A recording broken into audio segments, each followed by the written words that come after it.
Hello, என்னடா சொன்னா ready பண்ணிட்டியா? பண்ணிட்டேன். எங்கே வரணும்?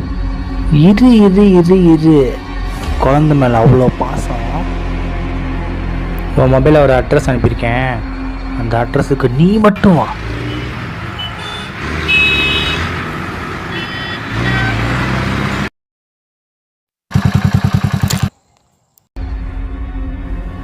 மச்சான் வந்துட்டான்டா. வரட்டும். பொருளை கூட நீ குழந்தைய அனுப்பு. டேய், நீ போய் பொருளை கொண்டாடா. யாழினி வா. டாடி கூட்டிட்டு போ. இவனை மட்டும்தான் நான் வர சொன்னேன்.